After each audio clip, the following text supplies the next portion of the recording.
Hello, and welcome to another episode of the Move Forward Anyway podcast, featuring dream accelerating inspiration. I'm Jeff Meyer, your host, author, entrepreneur, and coach.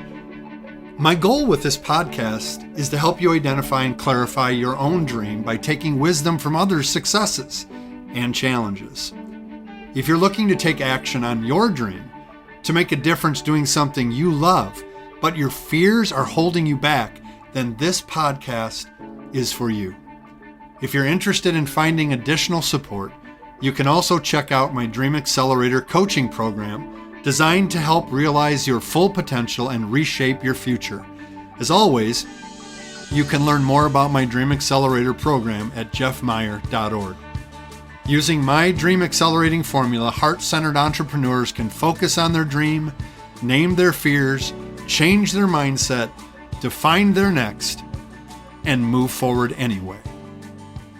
Well, welcome back, fellow successful dreamers. It's good to be with you again in another episode of the Move Forward Anyway podcast. Today, I'm really excited to meet someone for the first time and have a conversation with him. Salon Barnes from Tennessee joins us today. Stephen, thank you so much for being with us today. Why don't you take a moment and just introduce yourself to the listeners?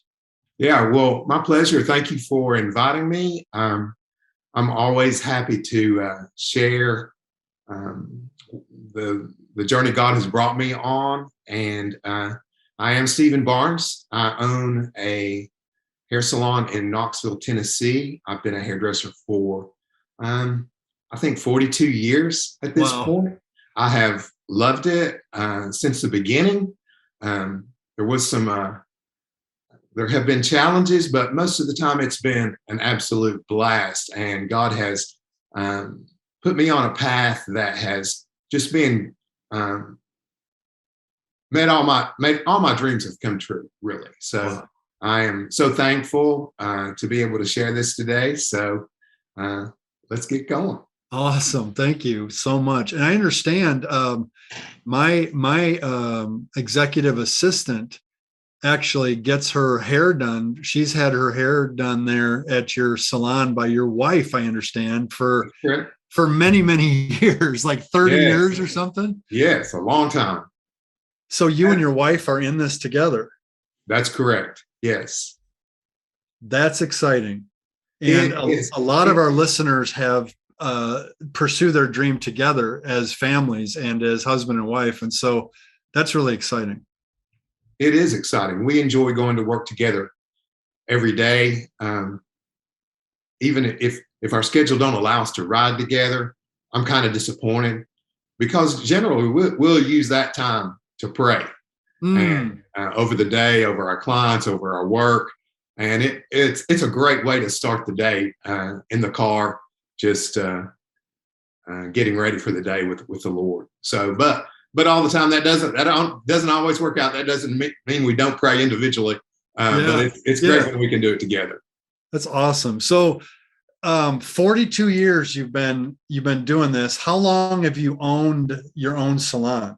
All 42 years? 25 years. Yes. Okay. Yes. So you were a hairdresser 42 years ago. That's the profession you went into, and then somewhere along the line there was a spark to own your own thing, right? Do your own thing. Tell me about that. It all came about kind of organically.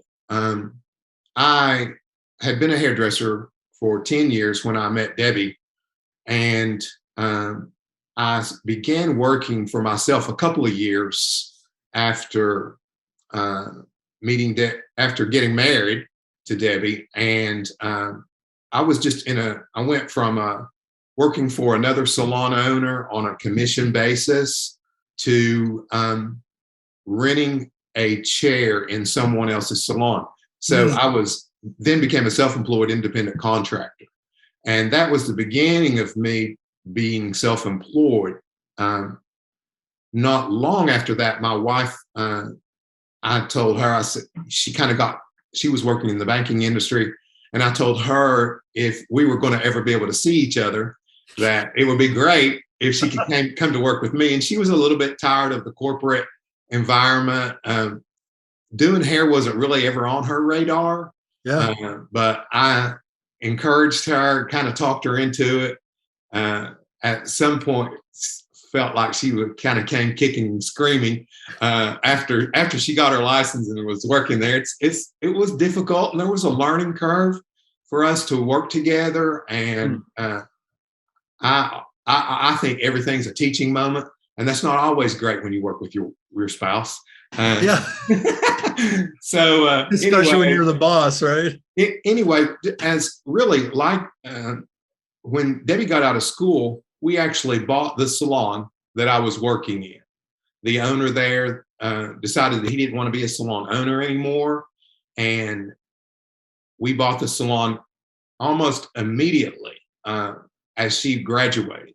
So I have said in the past to people, Debbie has never worked for anyone else. And they go, wait a minute, you don't think she works for you, do you? And I go, oh, no, that's not what I meant. She just has not ever worked for anyone else other than herself. So I always say she's the first. The name of our salon is Barnes Barnes, and I always say she's the first Barnes on the door. That's awesome, Barnes and Barnes, and Debbie's the first Barnes on the door. That's awesome. I give her top billing, as it should be, right? Correct. Oh, great. So that had to be a big deal in that moment to have that salon offer. It was up for sale, and you jumped on it. Any reservations, any hesitancy at all? Did you have any fears as you were thinking about launching into your new ownership of the salon? I really didn't have any fear. I had built a really good business, my own clientele, and I had a few people working in the salon with me at the time, and of course Debbie. And I didn't really have any reservations. I've always had great confidence in my ability to build up clientele and to bring people along with me. We didn't have any. I really didn't have any hesitancy or anything like that. No, I'm sorry, I didn't. No, that's awesome. Well, good.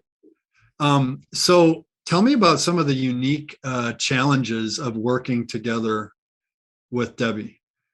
Well, we are such different people. Now, can you believe that? I never knew that there was people that were so different from myself, really. Right.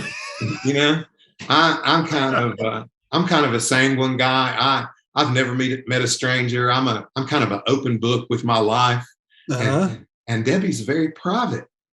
So that was a challenge, just getting to be able just to work with her in a way that she was comfortable. Because when I was training in a salon, I was very comfortable standing behind people, asking questions, letting them train me as I'm doing a haircut. And Debbie isn't like that at all. She really doesn't want you getting in her space or even watching her when she's cutting hair. So just learning how to come in and out like that, because we are so different in personality, and learning to work with her and live with her also in wisdom, as the word instructs us to do with our spouses. So that was a long road, really, because at first you do it in marriage. Debbie had 2 children when I married her, so I adopted those children. So just coming, and her children are very much like her, very sensitive, and I just never have been, was never around people like that. I didn't realize there were people like that. So just that whole dynamic of being a parent and a husband in a household that was completely different than anything I'd ever been involved with. And I think it was about 5 years really after our marriage when we went to work. And then I thought, okay, if I can get her to work with me, she'll see how I am every day. She'll know that I'm not treating anybody else any different than her, but she still is who she is, who God created her to be. So we had to learn a whole different set of ways and guidelines and protocol to be able to teach and to train and react in the salon how I always had previously, because I've always been like, all the world's a stage, and I kind of like to have fun and try to be entertainer, not only give you a haircut, but have fun and entertain all the people in the salon. And Debbie's just not like that. She's more professional, more subdued, more private, so it was that whole thing had its moments for sure. Yeah. And she's been able to continue to be herself and be true to herself, I'm assuming, and work in your salon. Still to this day. And she's made us better. She's made me better. There's a line you shouldn't cross when you're acting up. And she still always reminds me. So you've been leading this, growing this business. You've been not only doing that with Debbie and training and equipping, but all kinds of employees, I'm sure, that are part of your stylists who are part of your salon. Share with us a little bit about some of the biggest challenges that you've faced over the years. It's gone really well for you, it sounds like. It has. But certainly there have been some challenges along the way as you're growing a business. For our listeners who may be in that place where they're trying to scale up their business or expand it or grow it, there's challenges with that. Speak to some of your challenges. Well, there is challenge. Staff is always the biggest challenge when trying to grow a business. I think any business person would tell you that.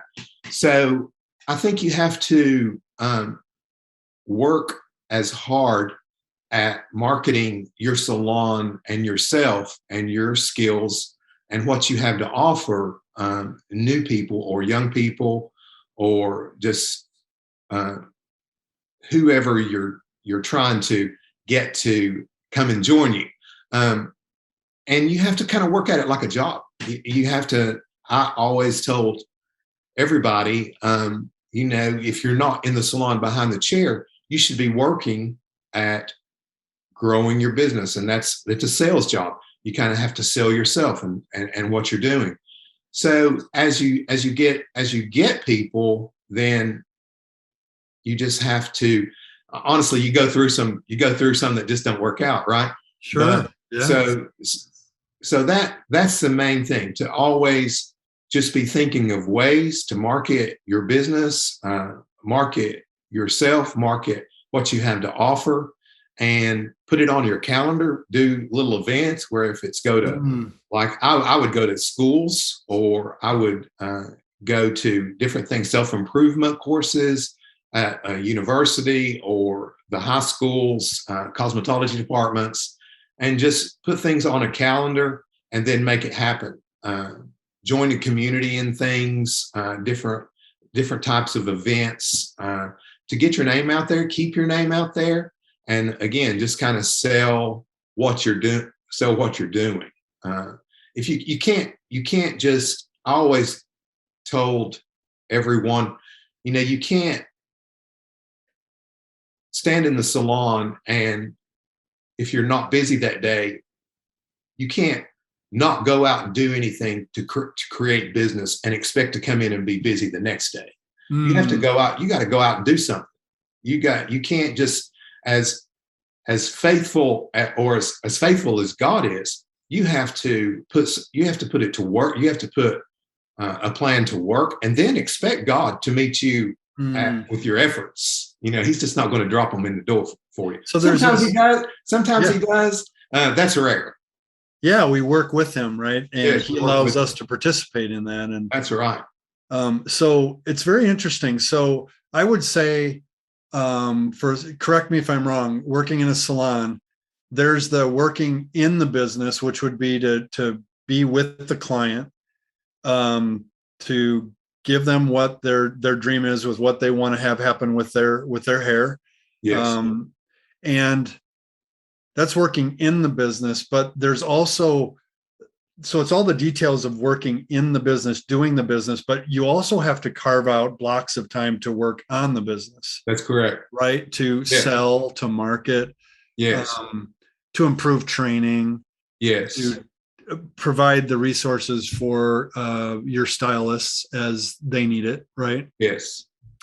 And so if someone's listening to this and they're grinding, working in the business, doing the thing that they love to do, but they want to see it grow, your encouragement to them is also to have time carved out to work on the business. That's correct. Yeah. Yeah, And you can't really grow otherwise. yeah. You can only, you can only do so much behind the chair. So if you want to build a certain culture and a certain amount of staff and a certain, by staff, then the clients, you're able to do more coming through the door. You have to have a business mindset toward building your staff, your education, and then marketing your business as well. You have to. Yeah. Yeah. Yeah. Location is good, but it's not a silver bullet. Right. Clients don't just fall into Barnes and Barnes. That's correct. They are wooed. That's correct. Right. Correct. It's a relational connection with the community that needs to happen with whatever our dream is. Right. Like, Yeah. So I wrote a book and I'm about ready to publish my second book. Well, it's one thing to write the book and be in the grind of getting it ready and producing it and putting it out there.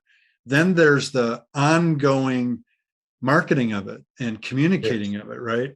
Yes, Yeah. absolutely. Yeah. So give us a couple principles or secrets of marketing or working on the business that you would recommend to a young business owner that's trying to grow their business. Well, or even an old business owner that's trying to grow their business. Well, I'm going to have to address the old business owner because the new forms of marketing, social media, all that, I never did. I never had to do. Direct marketing was always my go-to thing. I would go out and I would shake hands and I would introduce people. I would introduce myself.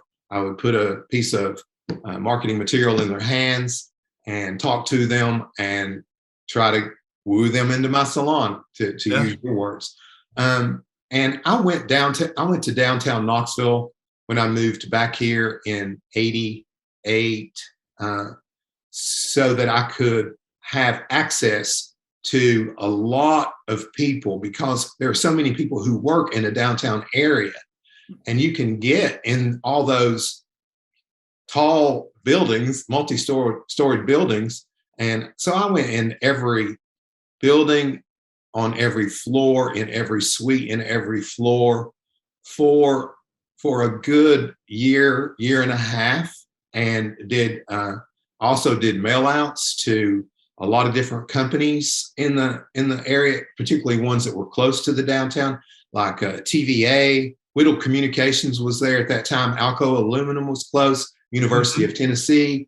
Did a lot of stuff, just stuffing mailboxes, putting flyers on cards, and of course shaking hands. So just direct marketing techniques, and just continuing. Anytime I wasn't busy at the salon, I was beating the pavement, and that's how I did it. Wow. So there is still a place for that today. I still think it's the best. I still think it is the best, because when you shake hands with somebody and look them in the eye and make them an offer, and honestly, Jeff, I made some offers that really people couldn't refuse.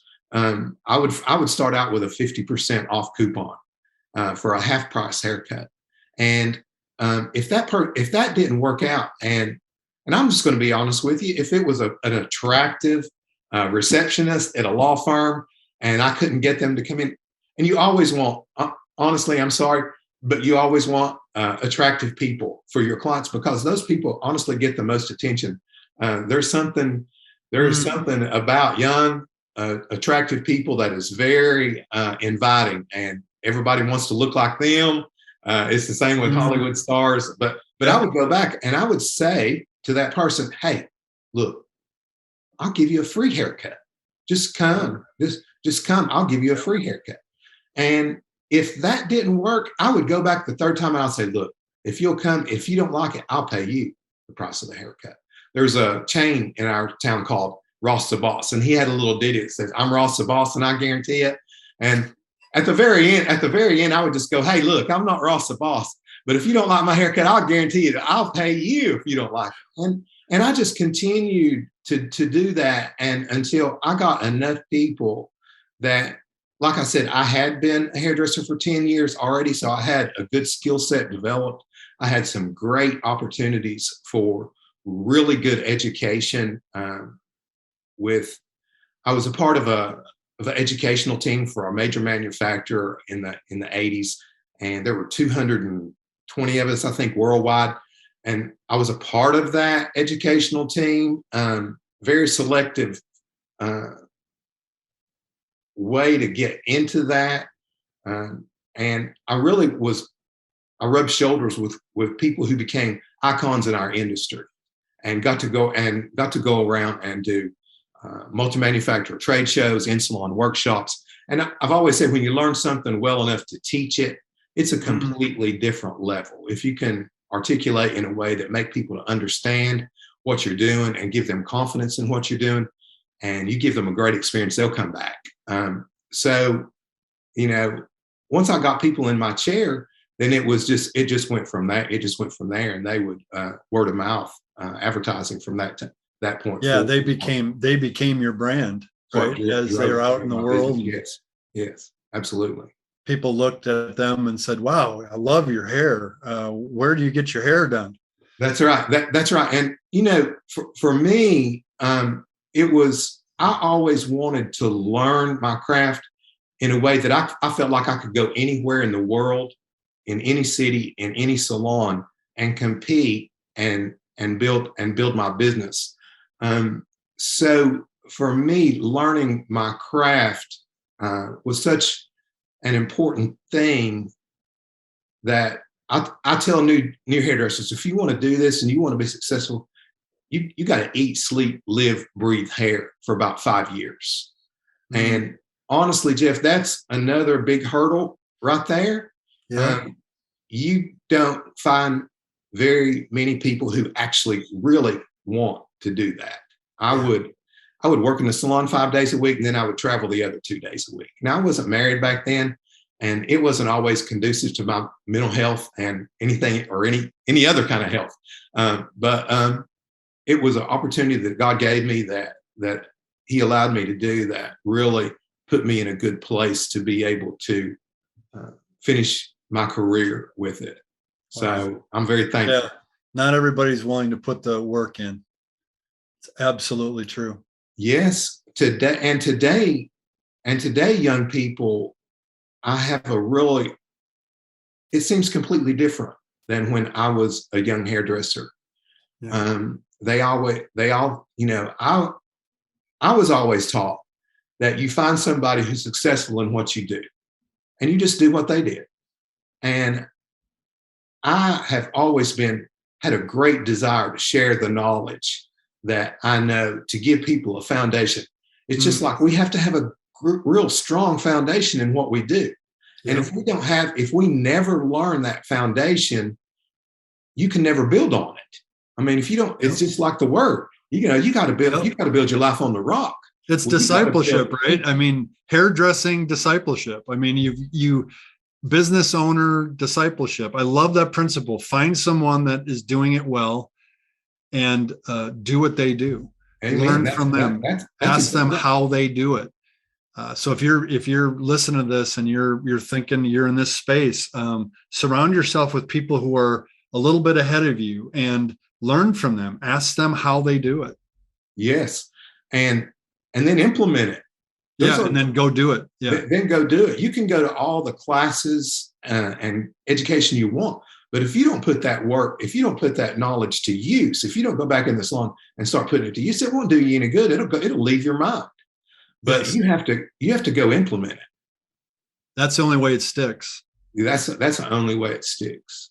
And that's today's young people, I'm sorry, excuse me, but they just think, or what I've have experienced was, well, it doesn't have to be done your way. Mm-hmm. Well, no, you're probably right, but I'm the only one standing here trying to tell you how to do it. Yeah. So try it. Do it. So So there's that's a a big. there's a certain amount of humility, right? When you're beginning a business, a humility to say, I can learn from someone else. I need to learn from someone else. I think that there are probably seasons in everyone's life when humility is the only thing that is going to take them to their next step. Wow. To humble themselves and do something that they feel like maybe be beneath them, and you can grow from that. You can't grow. I always say, when you're green, you grow, and when you're ripe, you rot. So you can't think that you know everything. You have to always have the attitude that you want to learn. You want to be a lifetime learner. It's because even though I say eat, sleep, live, breathe hair for 5 years, it doesn't finish then. I'm still educating myself. I'm still trying to get better. I'm still working on. So what have you learned? What have you learned in the last year? I think today's people, they're looking for more than just a haircut. Everybody wants an experience. So it's everybody wants to feel comfortable. We live in this world.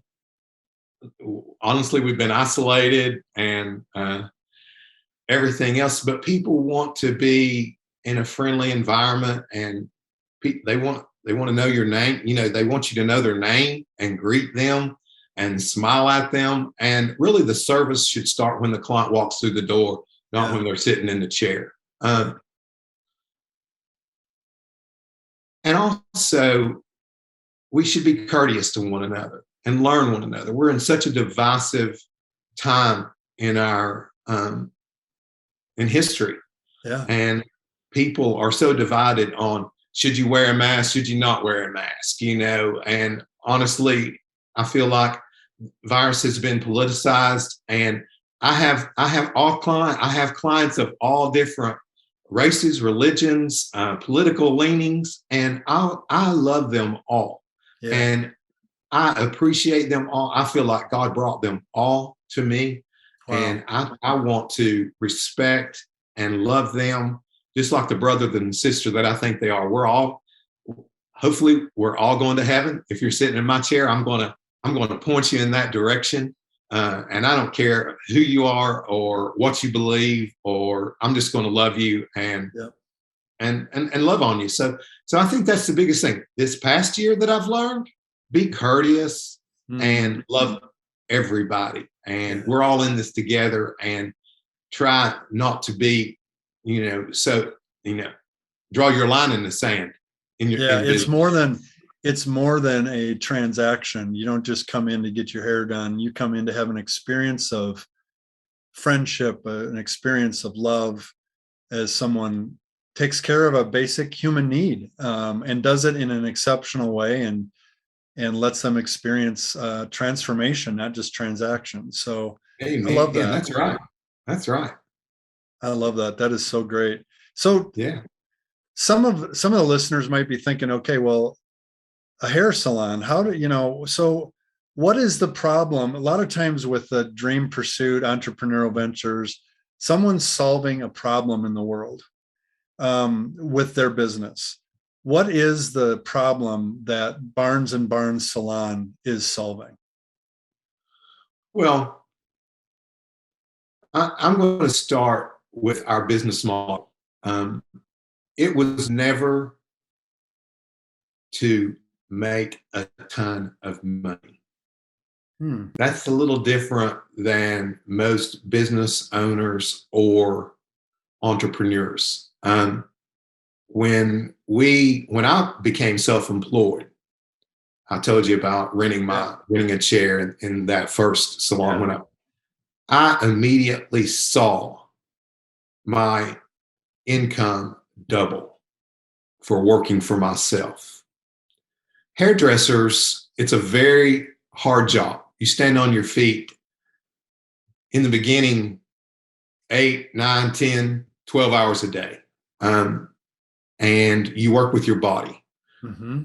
And it is extremely difficult. I'm going to almost say very few people ever do make the type of money that they need to make to raise a family and have the quality of life working for someone else.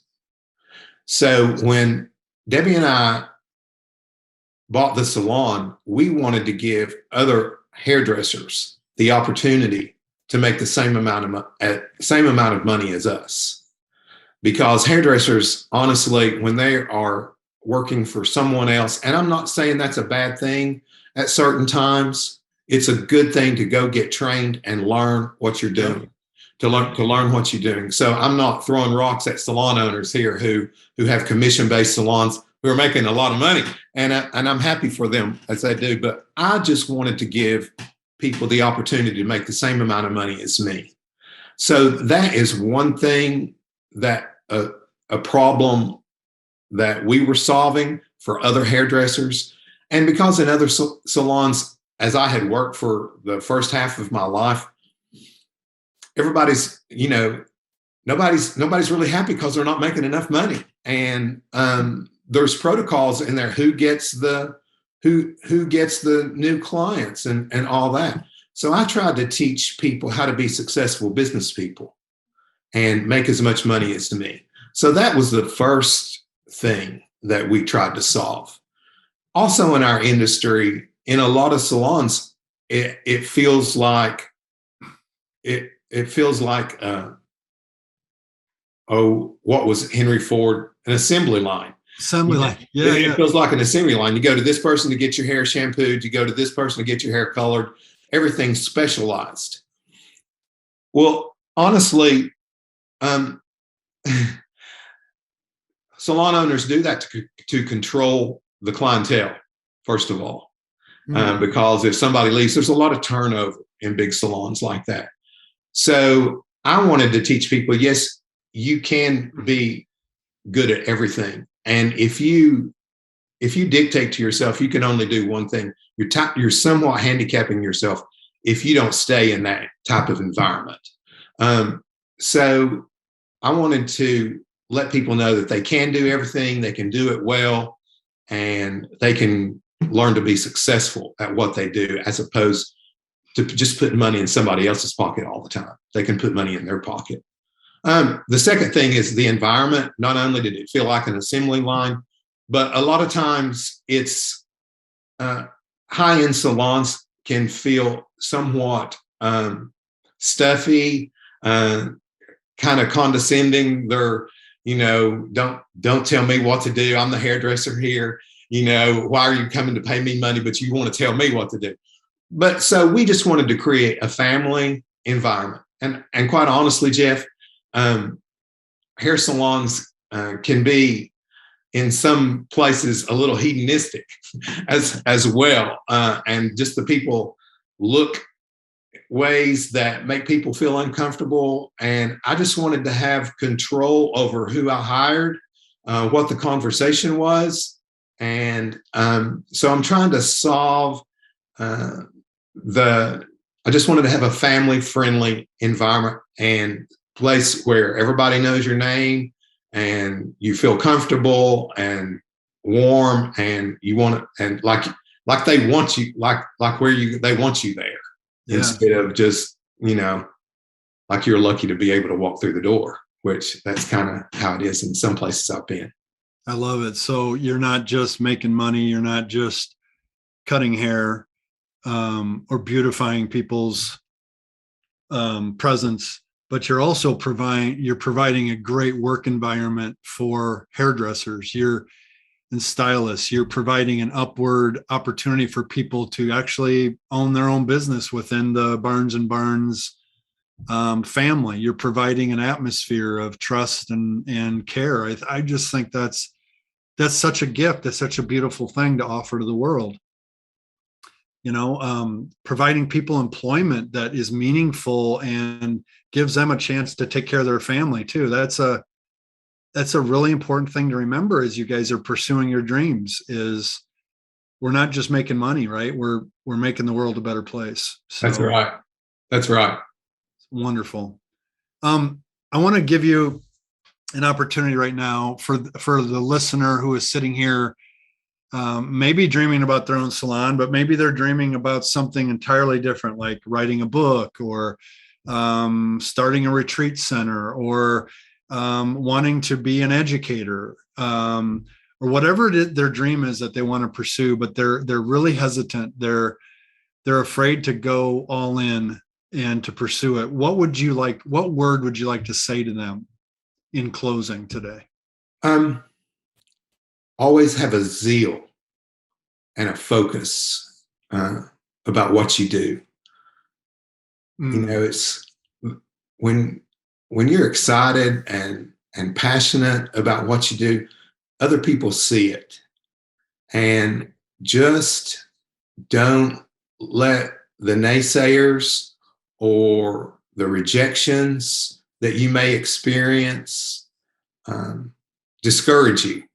But stay focused with like a laser. I mean, you just have to stay focused, just like a laser, and have zeal and passion, and just know that it's going to be work. And it may not be extremely profitable in the beginning, but if you work at it like that and keep your faith in God and keep Him involved in it and expect Him to work with you, how can you not go through your day or your day planner and your week not being excited with the creator of the universe on your side? Yeah. And and expect Him to work. That's all He wants. He wants to be part of our life and to live through us. And of course, if He lives in you, how can that not come out as a beautiful, loving, infectious, inviting thing for other people to want to come along beside you? That is so great. I love it. And I would just piggyback on that and just say, don't settle. No. Just don't settle. Some of you are listening to this. You've been thinking about your dream for a long time. The problem is you've been thinking about it. Take action on it. Right. Give yourself the permission to pursue what you're passionate about. Give yourself the permission to really love what you do. Don't settle for someone else's passion just to make money or to make a living. No. I love that, Stephen. That's a great final word. And I really, really appreciate it. How can people, if they're in the Knoxville area, or maybe they're salon owners themselves, but are looking for someone to help them grow their business, and maybe they want to even ask you to come and train them or help them improve, how do they get a hold of you? Sure. I'll give you my phone number. Awesome. 865-680-7838. My address is 4407 Alder, Alder, Tree. That's 2 words, Lane, Knoxville, Tennessee, 37938. Or you can go online. We're at salonbarnesandbarnes.com.